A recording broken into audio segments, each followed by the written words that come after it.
जीवन साधना के 3 क्रम जो पूज्य गुरुदेव ने हम सब के लिए प्रदान करते हैं। पहला क्रम उपासना का, दूसरा साधना का, तीसरे क्रम की व्याख्या ऋषि याज्ञवल्क्य पावन प्रज्ञा पुराण के 5वें खंड के 7वें अध्याय में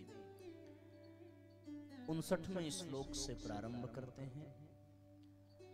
आत्मोत्कर्षस्य हेतोश्च य उपायस्य तृतीयकः आश्रियते स संप्रोक्त आराधना महर्षयः। आराधनार्थम सेवाया धर्म आश्रियते तथा लोकमंगल संलग्नैर भवितव्यं सदा नरै। आत्मोत्कर्ष हेतुश्च य उपायस्तृतीयकः। याज्ञवल्क्य ऋषि कहते हैं, हे ऋषियों, आत्म उत्कर्ष के लिए जिस तीसरे उपाय का अवलंबन करना होता है उसका नाम आराधना है। आराधना से ही व्यक्ति अपना आत्म विकास कर सकता है और अपनी आत्मा को परमात्मा के वर्ण का सौभाग्य प्रदान कर सकता है। आराधना के लिए सेवा का धर्म अपनाना आवश्यक होता है और सदैव लोक मंगल में निरत रहना पड़ता है। आत्मा की अपनी एक भूख है, अपनी एक आकांक्षा है कि उसके भीतर दया, करुणा, मैत्री, सेवा, उदारता, ये सारे सद्गुण आत्मा को तृप्त करते हैं। इन सद्गुणों के अभाव में आत्मा तृप्त, तुष्ट और शांति का अनुभव नहीं कर पाती। इसलिए साथियों, हम सब जानते हैं कि जितने भी महापुरुष हुए हैं, जितने भी साधु हुए हैं, जितने भी श्रेष्ठ जन हुए हैं, उन सब में एक बड़ी महत्वपूर्ण समानता देखने को मिलती है कि उन सब ने अपने जीवन को सदैव समाज की सेवा में लगाने का प्रयत्न किया है। किसी एक महापुरुष की बात नहीं करता, बल्कि जितने हुए हैं उन सब में अन्यान्य भेद हो सकते हैं, पर समानता सदैव एक है और वो यही है कि उन सब ने अपना जीवन केवल और केवल समाज के निर्माण के लिए समर्पित कर दिया। ये संसार विश्व उद्यान, ये भगवान का बगीचा है। भगवान के इस बगीचे को सुंदर बनाने में हम सबको योगदान देने के लिए इस संसार में भेजा गया है। इसी वजह से मनुष्य को अन्य प्राणियों की अपेक्षा सर्वोत्कृष्ट विभूतियां, उपलब्धियां, योग्यता, प्रतिभा और विशेषता देकर के भगवान ने इस धरती पर भेजा है कि हम उसके द्वारा बनाए गए इस खेत खलिहान को, इस बाग बगीचे को अत्यंत सुंदर, अत्यंत शानदार बना सके। तो भगवान के द्वारा खिलाए गए पुष्पों की सुगंध को चहुं ओर वितरित करना, भगवान के द्वारा बनाए गए विश्व उद्यान की रखवाली करना, देखभाल करना और उसको और भी अधिक सुंदर, सुरम्य बनाना, अनुकरणीय बनाना, जिसके मन में ये भावना होती है, इस भावना को ही साथियों लोकमंगल कहते हैं। इस भावना को ही समाज निर्माण की प्रक्रिया कहते हैं और इसी भावना को ही पूज्य गुरुदेव ने आराधना कह करके पुकारा है। ये जगत भगवान का बगीचा है। बड़ी प्यारी पंक्ति है, साधो यह जग राम बगीचा, साधो यह जग राम बगीचा, साधो यह जग राम बगीचा। साधो यह जग राम बगीचा। साधो यह जग राम बगीचा। साधो यह जग राम बगीचा। साधो यह जग राम बगीचा। राम ही वृक्ष राम ही मूल, राम ही वृक्ष राम ही मूल, राम ही डाली राम ही फूल, राम ही डाली राम ही फूल। माली रूप राम जी ने ही, माली रूप राम जी में ही, निश्चय जल से सींचा। साधो यह जग राम बगीचा। साधो यह जग राम बगीचा।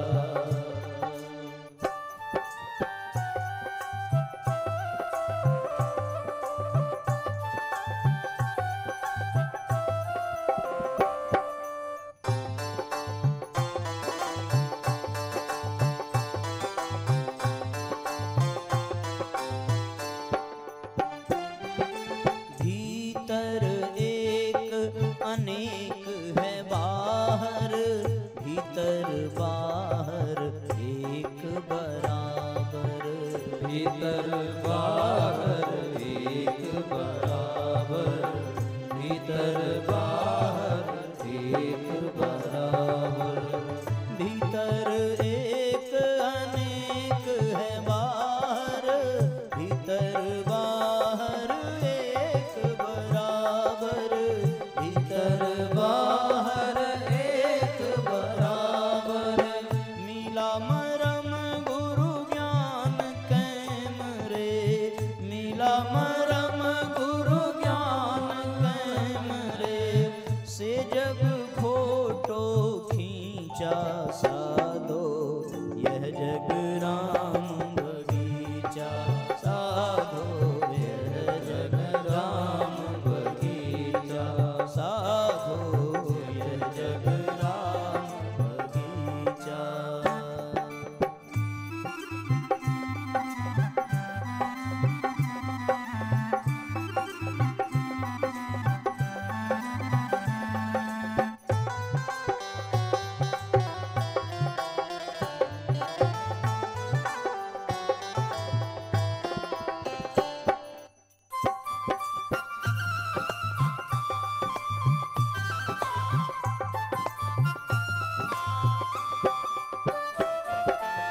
जीवन पथ में जो भी मिले हैं, तरह तरह के फूल खिले हैं। तरह तरह के फूल खिले हैं। तरह तरह के फूल खिले हैं। जीवन पथ में जो भी मिले हैं, तरह तरह के फूल खिले हैं। तरह तरह के फूल खिले हैं। कोई राजेश रंग है, कोई राजेश रंग है, कोई ऊंचा और नीचा। साधो यह जग राम बगीचा। साधो यह जग राम बगीचा। साधो यह जग राम बगीचा। ओ राम ही वृक्ष राम ही मूल,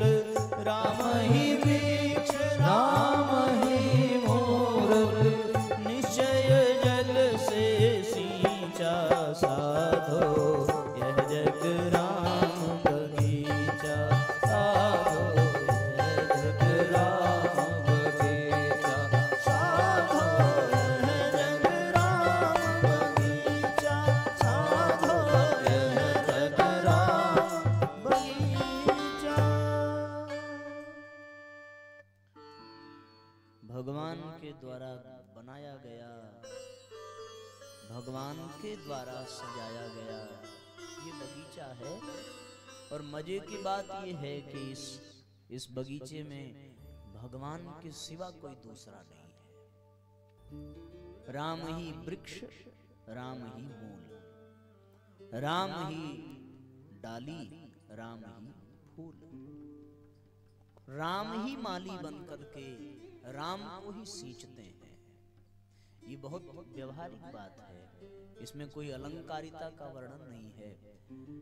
जब हम किसी पौधे को लगाते हैं और उसको सींचते हैं, उसको पाल पोस करके बड़ा करते हैं, कभी किसी पशु के द्वारा, किसी अनाड़ी के द्वारा उस पौधे पर खरोच लग जाती है तो मन में कितनी पीड़ा होती है।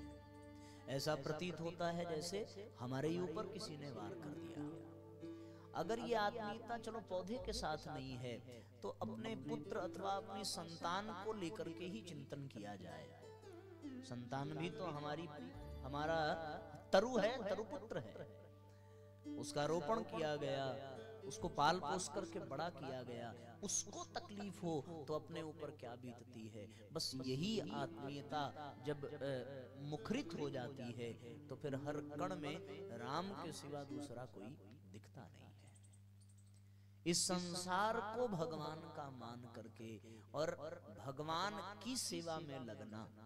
संसार की सेवा तो हम क्या ही कर सकते हैं, न इतनी सामर्थ्य है न इतनी पात्रता है, लेकिन ये मान करके किया जाए कि ये संसार भगवान का है और इसकी सेवा भगवान के काम के जैसा है तो हर व्यक्ति इसको आसानी से कर सकता है।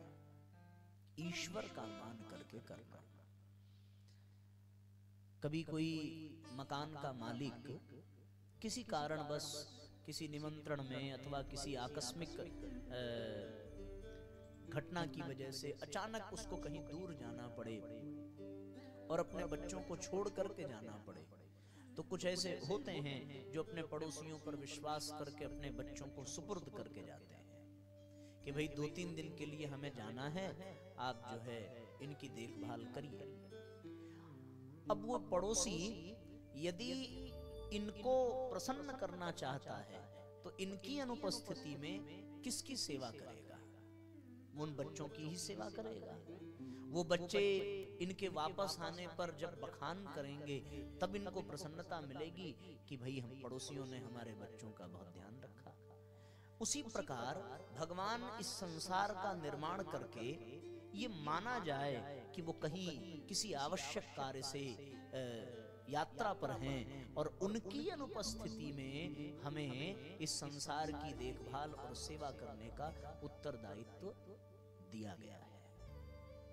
अब ये उत्तरदायित्व पूरे संसार का है, पर हम उतना ही कर सकते हैं जितनी हमारी सामर्थ्य है, जितनी हमारी पात्रता है। क्योंकि देश की सीमा तो बहुत बड़ी है। उस देश की सीमा की सुरक्षा हर एक जवान की होती है, पर जवान ये शिकायत नहीं करता कि हम यहाँ हैं, बाकी सीमाओं की सुरक्षा कैसे करेंगे। उसका उत्तरदायित्व तो केवल उसी स्थान का है जिस स्थान पर, जिस भूभाग पर वो खड़ा है। उस भूभाग से कोई आतंकवादी, कोई ऐसा अनर्गल आकांक्षा रखने वाला, देश का अहित करने वाला सीमा में प्रवेश नहीं करना चाहिए। उसी प्रकार हम जिस घर में हैं, जिस जमीन पर हैं, जिस स्थान पर हैं, जिस वेशभूषा में हैं, जिस भूमिका में हैं, उस स्थान पर वहां आसपास यदि हमारे लायक कोई संभावना दिखे तो अपनी प्रतिभा, अपने समय, अपने पुरुषार्थ को लगा करके उसको ठीक करने की आवश्यकता ही आराधना कहलाती है। इसी को आराधना कहते हैं, इसी को समाज सेवा कहते हैं, इसी को भगवान का काम कहते हैं। यही भगवान का काम है। और इस काम में प्रामाणिकता, समर्पण तब और बढ़ जाना चाहिए जब हमें ये लगे कि भगवान की अनुपस्थिति है। उस समय इसकी महत्ता और भी अधिक बढ़ जानी चाहिए। पूज्य गुरुदेव